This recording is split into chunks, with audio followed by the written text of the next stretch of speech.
Welcome to UO Today. I'm Paul Peppis, Director of the Oregon Humanities Center. I'm here in the Barker Gallery of the Jordan Schnitzer Museum of Art with my guest today, artist and activist Dianna Cohen. Cohen is one of 30 artists featured in this exhibit, Plastic Entanglements, Ecology, Aesthetics, Materials, on view at the Schnitzer through December 30th, 2018. Besides being an artist, Cohen is the co-founder and CEO of the Plastic Pollution Coalition, a global alliance of hundreds of individuals, organizations, and businesses working to stop plastic pollution and to raise awareness about the toxic impact of single-use and disposable plastics. Cohen gave a lecture titled Plastic Pollution, Art to Action at the U of O on October 17, 2018, as the Oregon Humanities Center's 2018-19 O'Fallon Memorial Lecturer in Art and American Culture. The lecture was part of the Common Good series. Welcome. Thanks for coming on the show. Thanks for having me. So first, tell us about your background and how you came first to be an artist. Let's see. Well, I grew up in Los Angeles, California, and grew up spending a lot of time with my family going out to the Pacific Ocean, swimming, body surfing. And my dad is a documentary filmmaker, so I also spent a lot of time out with my dad. And when he wanted to hang out in a cafe, particularly oftentimes in Paris when I was a child, he would occupy me by handing me pieces of paper and a ballpoint pen and saying, "Why don't you draw for a while?" So I would say that is how I first started drawing. And I just grew up really feeling that I was an artist and that I could always imagine things and make them. So that would be the easiest answer. So how did you come to start making art out of plastic bags? So originally I was at UCLA in the mid-'80s, and I started the school as a biology major and received a lot of compliments for my drawings, my lab drawings, and was told that I would make a great scientific illustrator, at which point I thought, you know, I also had worked in the molecular biology laboratory this summer after my freshman year, and that also made me realize after reading a book about the discovery of the form of the double helix by James Watson, that he was functioning like a curator or an artist. And I thought, I don't want to have to get a PhD in order to be creative. I want to be creative now. And so I began the process my second year of school of transferring to the art department. And I studied painting. Of course, in the art program at UCLA, we had all these tremendous teachers, and the department had kind of been taken over by the new forms department. It was a bunch of teachers, Nancy Rubin and Chris Burden and Paul McCarthy, and a lot of teachers who were talking about how painting was dead. So I was studying painting at a time when my teachers had announced that painting was dead. And when I graduated from school, I'd been working a lot with oils and working with watercolors. I began to do a series of watercolor images of insects. And I began to sell those. And those paid my rent for 2 years after college. Funny, right? And that brought me to doing some work in collage, and I originally began with brown paper bags from the market because I thought the colors were really beautiful, and I just began to deconstruct them along the lines that they were constructed, and kind of with a scientific perspective, look at things that were printed on the bags, text, numbers, people's names, messages. And then I began to sew those and use the needle and thread as a drawing element, and at some point I added a plastic bag that had an image of a botanical, like a flower, again, kind of a scientific illustration of a flower with the name in Latin. And I added that into a piece, and I had this total epiphany that plastic was this incredible material, again, that appeared to be free all around me that I could work with, and it came in all of these different colors that really harkened back to what I'd been doing with oil paints and watercolors. And so I embarked on that road, which has now been almost 30 years of making work out of plastic bags that I cut up and sew back together. So when you enter this exhibit, the first piece that you see is your piece, which is called PostConsumer Mandala. Tell us about that piece, and also I'm particularly interested in how you made it. How's it constructed? So originally when I first started making the work out of plastic bags, I thought that I needed to stretch it over canvas or panels. And I was really thinking, I'm going to say in a limited way about the materials I was using and really about formal presentation for work in galleries and things like that. So I was really thinking as a painter of these kind of quadrants or squares as ways to display my work. On occasion, I would get really wild and do an oval, you know, that was wild. And what happened is after I'd been working with material for about 10 years, well, two things happened. After I'd been working with plastics for about 7 years, some of the bags that I was using in some of my pieces started to fissure and break apart. And I got excited and I thought it meant that the plastic was ephemeral and organic like us. So I began to look into that and slowly came to realize that's not what was happening. It was just breaking into smaller pieces and getting into the environment. So that was realization one. Then I also realized that I was really struggling to, not struggling, but I felt committed to making beautiful things. And I wasn't sure that I should only be making beautiful things. So I began to try and attempt to make ugly things. And in doing that, I also had an opportunity to show my work in Spain. And there was a problem because the budget for the museum, it was the Contemporary Culture Museum in Barcelona, only had enough funding to bring these large wooden panel pieces of mine to the show, but not enough funding to return them. And that's when I realized I should be not limiting myself in the way that I use the material, but that I could actually make pieces and start utilizing the handles on the bags and make pieces that could fold up very small, but then open up into these enormous pieces. And so PostConsumer Mandala was from a first group that I did and an exhibition that I did in 2001, where that work, in 1999 I did my first show of the work.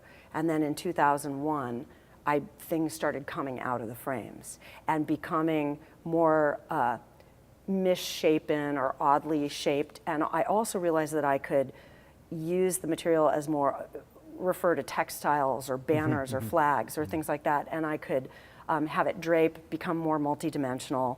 I could also suspend things from the ceiling. All of a sudden, like, all limits were off. And that was very exciting to take this material that I was already interested in it kind of in a push-pull, love-hate way. But really when I started interested in it because of the colors were so remarkable and the irony of the things that were printed on the bags, plants and trees and flowers and text and fonts and sayings, and that I could take these things and cut them up and put them back together and say whatever I wanted. So it really opened up a whole new thing for me. So in making PostConsumer Mandala, I originally was just working on pieces, and I'd make very large pieces or medium-sized pieces on the floor in my studio, and painstakingly tape every little bit together, and then as I sewed them by hand with this basting stitch, remove the tape. So it was this kind of laborious process, and it felt very much like quilting, something like that. And in fact, when I made this piece and some of the first pieces I made, they were also, again, still quadrants and vertical or horizontal and very much like maps, almost grids. Everything was straight. I wasn't combining things in these kind of, angled ways. Everything was very, very particular. And these are things probably only I would know because it's been a long process of working with the material. But when I originally made this piece, at first I played with it in my studio. I played with exhibiting it, and in fact I have exhibited it in the past vertically. So just hanging it from this side right here, vertically, so that those are at the top and it's draping down. Sorry, it's draping down. And when I do suspend it that way, you can more clearly see that there is a mandala form in the center of it, in the upper center of it. And I had made it after I'd gone and spent a couple days in Mountain View in Northern California listening to the Dalai Lama speak. And it really made me think about, I was thinking about how we live in this modern world of consumption, where everything's being marketed to us with candy colors all the time. And I'm not a person who watches a lot of television, but when I do tune into television, it just seems like every time I look, the speed of all the commercials and the speed of everything, even in films, motion pictures, it just increases exponentially so that everything's like magical realism with things flying through the air, especially for kids. I mean, it's kind of cuckoo. I mean, it's very creative and imaginative, but it also, is a world where everything's flying at you.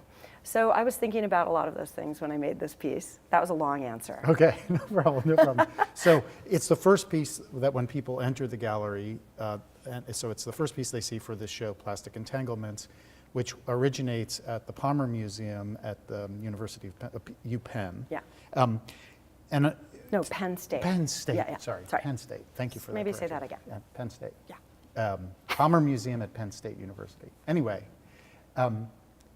why are shows like this important in terms of raising consciousness about plastic pollution? I mean, it's interesting for me, and this has to do with creating the coalition as well. I think that is maybe not for all artists and maybe not for all art, but that's part of the job. That's part of what art has the power to do. Mm-hmm. Art has the power to, and not just visual art, but performance and music and film and books and all different kinds of art, dramatic performance, has the power to connect with and communicate things to people in other parts of your body. So not just a cerebral thing where you're receiving information and it's not just a talking head coming at you. Visual art, resonates for people on all different levels. For example, there are pieces in this exhibition, for example, Chris Jordan's photos, that, the first time you see one of Chris Jordan or Susan Middleton's images of a desiccated adolescent albatross from Midway Atoll in the middle of the Pacific Ocean, where the body is actually broken down and degraded and gone back to the earth, and you're left with a pile of rubble, a pile of Coca-Cola bottle caps and recognizable plastic Bic lighters, toothbrushes, combs, bottle caps, etc. When you see something like that, it hits you. I mean, for me, when I first saw that work, it hit me in my stomach. It hit me in my chest. I think that art has the power to communicate things in emotional ways that simply giving people information does not. So that is why I think that an exhibition like Plastic Entanglements is so important, because it does resonate and communicate with people who may not receive that information any other way. Yeah. And it creates thought. So you started to tell the story of how after you had been working with plastic, it started to break down. Tell us that part of the story and how it led to your activism as an anti-plastic pollution activist. Yeah. Well, at first I thought that it was organic and ephemeral, and I got excited about that. And when I began to look into it and learn more about the material, I realized, no, it was just breaking apart into smaller pieces, and not all of it, just some of it. I mean, I have pieces I've made that are going to last for 400 years, which is great if you want artwork to be archival, I guess. But when we say something lasts forever, what does that mean? I mean, in a sense, plastic lasts forever. If a plastic bottle is going to last 400 years and it's been designed for us to use it for 5 minutes, that is longer than a human life, maybe perhaps longer than 3 human lives or 4 human lives. That is forever, from my perspective. So just the more I began to learn about the material, I also started hearing about this great Pacific garbage patch that I was trying to imagine out in the Pacific Ocean. And I started hearing this man named Captain Charles Moore, and he had given a TED Talk, and just learning about him, I tried to reach him. I called him on the phone. We had a kind of heated discourse, where I said, hey, I'm an artist. I've been putting together a plan. I want to go out to the Great Pacific Garbage Patch with a cargo ship and decommissioned fishing trawlers and a chipping machine and a crane and cold molding machine, and I'm going to bring a bunch of friends who are surfers because we're all really concerned about what we're seeing in the ocean and clean this thing up. And Charlie was like, you can't clean it up. And I said, look, but I think, we could raise a lot of awareness and then more people would know about it and that would be really great and we could use the material. It's a valuable material. Why don't we make bricks out of it? Let's do this, let's do that. So I was super excited and Charlie's like, you can't clean it up. And he just kept saying that to me and I finally looked at him and I said, it's fine if you say that because I think you're going to challenge a lot of people to try and come up with ways to clean it up. But I disagree with you right now. And I think that some kid will come along and try and figure out how to clean it up. And now a bunch of kids have come along who are trying to clean it up. And we'll see how they do. But at this point, and Plastic Pollution Coalition, we co-founded it in 2009 in the summer and had our soft launch in the fall of 2009. We're over 750 NGOs and businesses now around the world. I think 60 different countries are represented in our coalition. The Teamsters emailed us and asked if they could join the same day as the Girl Scouts of America. But, at this point, I have to say I kind of agree with Charlie. Like, I don't think that cleanup is the best place for us to focus our energy. And I've become educated and more aware about the toxic impact to human health and to animal health and what we're doing to the environment. And this whole idea that there is some away that we put things, there is no away. We just shared some footage yesterday of the first flush, which is the first big rain in Los Angeles, and all of this plastic pollution that was washing down Bayona Creek. And it's the mouth of the LA River going out into the Pacific Ocean. And it's just shocking. And people wrote back and said, oh my gosh, where is this? Is this China? Is this Indonesia? No. Is this India? No, but I can show you images from those places as well. This is Los Angeles. We've seen it all over the world. It's not a problem that's unique to Asia or Southeast Asia. And interestingly, in brand audits that are going on right now, and the data from 239 brand audits, that were conducted recently, the top corporate polluters, so these are the corporations and companies that are making what is found in all these different beach cleanups and cleanups around the world. The number one is Coca-Cola. PepsiCo's number 2. Nestle's is number 3.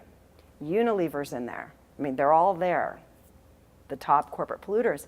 And really, what I'd like to see happen is I'd like to see policy and legislation that holds all of these big corporations responsible for 100% of their packaging and their products. I think that their R&D departments already have other materials and that they will begin to use them very quickly if they become responsible for this stuff. But, the last 50 years have been spent by projects like Keep America Beautiful or Keep Blank Beautiful, industry groups that are industry-backed, creating messaging, I'll call it propaganda, with messaging like give a hoot, don't pollute, put it in the bin, don't be a litter bug. And in doing this, we've put the onus and the responsibility onto the public and our children and our grandchildren and children who aren't born yet. And they're also being physically poisoned by the chemicals that are used to make plastic. So, yeah, I'm pretty passionate about it. So tell me some of the things that the coalition does. Well, so the coalition, when we first created the coalition, our first goal was to get people to call it what it is, which is when we're talking about plastic or when we're talking about marine debris, and 70 to 90% of the marine debris is plastic, let's actually call it what it is. It's plastic. It's plastic pollution. So that was our first goal, and I think that we're beginning to see that that's really been achieved on a global scale. It's being used by governmental agencies at the UN, at the State Department, at the European Commission, in the European Union, and in all kinds of policy that's being drafted now by governments. So, big win. We also took the model of the 3 R's, reduce, reuse, recycle, and added a 4th R onto the front, which is whenever possible, refuse single-use plastic. So in order to join our coalition initially, those were the things that we asked. We asked people to call it plastic pollution when you were talking about plastic, and to focus on the idea of refusing it, and to really focus energy on all pressure points that would create source reduction. So we do our best to help amplify the work of coalition members, help co-create or collaborate or share guides that have been created. We partnered with Made Safe and created a healthy baby guide that came out a little over a year ago that's free, you can download. We created a campus plastic reduction guide with Post Landfill Action Network. They're part of our coalition. They're a group that was started at the University of New Hampshire, and they produce a campus zero waste conference every fall. It's coming up in November. It'll be in Pennsylvania, in Philadelphia. So really looking at ways that we can either help support best practices, engagement, work that's being done by coalition members, share it with a broader audience, keep it as diverse and as inclusive as possible, and also share videos, animations, books, feature films. We've advised on many projects and continue to look for these things. We have about 150 notable coalition members. The first people who joined us were professional surfers and snowboarders and chefs, but also filmmakers, visual artists, musicians, actors, actresses, and some leaders of countries, politicians, et cetera, who are very interested in looking for solutions. So my daughter is a college kid, and she's completely with you. She's fanatically anti-plastic pollution. And she's constantly frustrated because she goes into grocery stores, and she can't escape it. Right. I mean, she lives in Tacoma. She searched for one store that sold bulk foods where she could bring containers. Did she find it? She did. Great. But there are many, many communities where you can't find those places, right? So I take your point that pressure needs to be brought to bear on these corporations.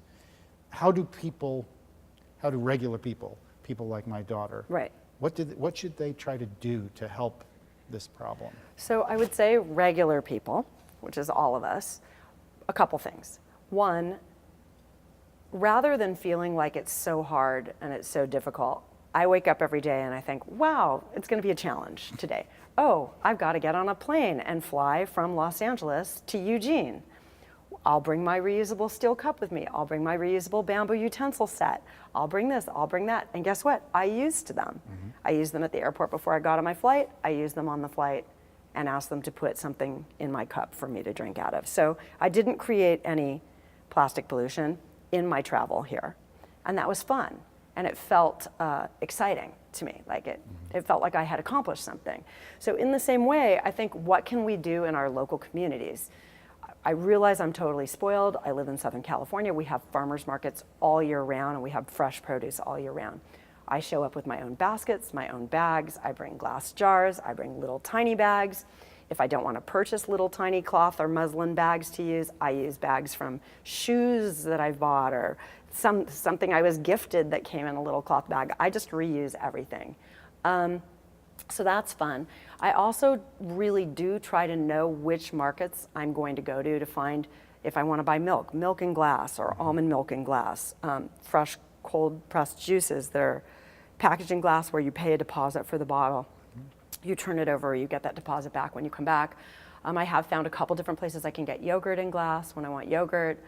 And then also, if you eat meat or cheese or fish or poultry, knowing where you can go, either with your own container or your own packaging. Same thing with to-go food. There's your favorite Chinese restaurant or Thai restaurant somewhere where you live. You get takeaway from them maybe once a week or once every couple weeks. Starting to have a relationship with them, or a place that you get lunch from, even on a campus every day, where you could go with your own steel, or if you need to use plastic, a plastic reusable container. I would recommend not using any plastic at all, even if it's a dense reusable plastic, but glass or a different kind of container that you can put things in for takeaway. So I just really look at it as a challenge, but I totally get that there are people in communities where they have no choice. And I think, again, what we all need to do there is, how do we make choice available to everyone? And how do we help nurture farmers markets and farm to table, farm to market food in our local communities? And how do we create an environment where when you go in and you say, oh, I'd like to buy that in glass, you're not just met with, we only have giant plastic 1-liter soda bottles here. So I realize that it's a problem, but it's a new problem. And if you look at imagery from the market, even in the 70s when I was a kid, everything was in glass, even soda pop, all of it was in glass. I'm not recommending that people drink soda pop, I'm just saying. And then the other thing is, especially as a student, you can save a lot of money by investing in your own cup or bringing something from home. And most people don't know this, but you will, at many places, get a small discount every time you come in with your own reusable cup. So if you're supposed to have a lid, then maybe invest in one that's got a lid. But over time, you will save a lot of money. I don't know if you guys have AM, PM mini marts and things like that in Oregon. But I know that when I drive from Southern California to Northern California, and if I stop at a gas station or a place that has that, I come in with my own cup and I say, hi, what can I buy to drink, that I can put in my own cup? And they'll say coffee, tea, something from the soda fountain, iced tea. And so I get one of those, and then when I go up to pay, they say, okay, that'll be 99 cents. And I always ask, do you mind if I ask you how much it would have cost if I didn't have my own cup? And I've had them many times say to me, it would be $1.99. So $1.99 versus 99 cents, I'm sorry, that's $1 that I just saved. If I were a regularly driving, commuting somewhere, or a truck driver, on the I-5, I would invest in my own reusable cup because I would be saving money all the time. So I think as a student, it's really great to do things like that.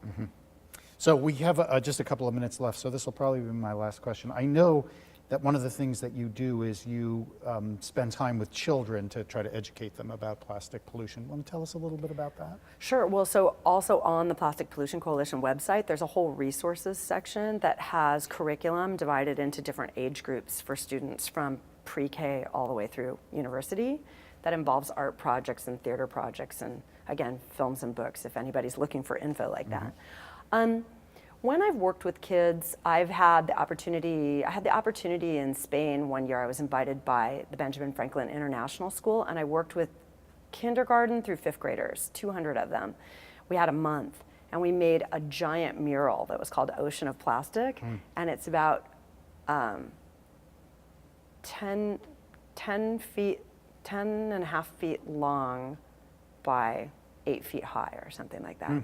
And it folds up into a medium-sized FedEx box. And I know this because it's currently being shown at, I think it's the U.S. Embassy or U.S. Information Service in San Salvador. But it's been shown in a lot of different places. They showed it at the State Department in Washington, D.C. as well. So it travels well, and it's been shown. And I made that with the kids. And the kids all made different animals from the ocean. We talked about the ocean. And we made the entire thing out of plastic and plastic bags. And we used that month to talk about how animals in the ocean might mistaken a plastic bag for a jellyfish, a turtle might mistaken it. We talked about what other animals we would see in the ocean. We got to go see the Disney film, the ocean film, and there's a sequence in that film that has plastic pollution being shown under the water and the impact of that. So really, I found when you're working with kids, kids are so used to learning thousands of new things every day that they just get it. So I had kids come up to me, like a 3rd grader come up to me and say, I went home and I told my mom that we can't use plastic bags anymore. We can't take them from the market because they're killing sea turtles. And I said, oh, okay, what did your mom say? And he said, well, my mom said, okay. Okay. Okay. Okay, so listen, I'm sorry to say I've got to stop you there. That's an excellent story to end on. It's a very hopeful moment, and I hope that this continues. I'm very encouraged by my daughter, and I think a lot of younger people are really committed to this project. Thanks for talking to us today. Oh, thank you for having me. I've been speaking with Dianna Cohen, one of 30 artists featured in the exhibit Plastic Entanglements, Ecology, Aesthetics, and Materials on view at the Jordan Schnitzer Museum of Art through December 30th, 2018.